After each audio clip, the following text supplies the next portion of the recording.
Friend said he needed to take a leak, so he stepped off the trail and walked a little deeper between the trees. I waited. 1 minute passed, then another, then a few more. Something about the woods suddenly felt different, quieter, too quiet. So I stepped off the trail and went looking for him. Instead of finding him, I walked straight into a clearing.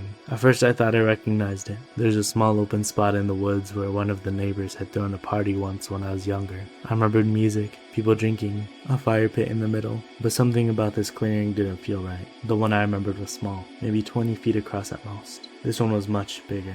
The tree line stretched farther out than I remembered, forming a wide circle around me. For a moment I had wondered if I had somehow walked into a completely different place, but I didn't remember there being any other clearings nearby, and standing in the middle of it was a figure. At first I thought it was my friend, so I called his name. No response. I walked further out of the trees, thinking maybe he just couldn't hear me. By the time I realized something was wrong, I was already deep in the clearing. The figure slowly turned around, and suddenly I realized I was less than 10 feet away. It wasn't my friend, it was an old woman.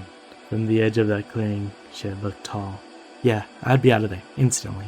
I'd be running. So the moment I recognize it's not my homie, I'm dipping out of there. That's just me though. But up close, she looked small and frail. Her skin was pale, and her hair was white as snow, hanging loosely around her shoulders. Her expression is something I still struggle to describe. The best way I can explain it is this. She looked angry, not normal anger. Something deeper. Something that made her face look almost possessed. For a second we just stared at each other.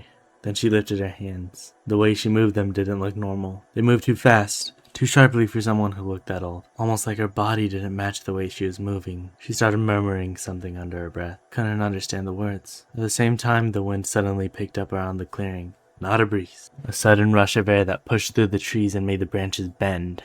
Then the temperature dropped. Anyone who has been to Puerto Rico knows how strange that is. Even at night, the air is warm. But suddenly, the cold hit my chest when I breathed. The wind got stronger. The trees around the clearing started swaying. The entire time, she kept moving her hands in the air, murmuring something I couldn't understand. Fear completely took over. I shut my eyes and braced myself for something to happen. But after a few seconds, everything stopped. The wind died instantly. The cold disappeared. The sounds of the forest slowly returned. When I opened my eyes, the clearing was empty. She was gone. It took almost an hour before my friend and I finally found each other again. According to him, he had never moved from the spot where he stepped off the trail. He said 1 minute I was standing there. The next minute, I was gone. We walked out of the woods quickly. The entire time it felt as if something was watching us from between the trees. But the moment we stepped out under the streetlights, that feeling disappeared. When I got home, my grandfather was still on the balcony. First he looked angry that I had stayed out so late. But the moment he saw my face, his expression changed. "You're pale. What happened?" he asked. I told him everything.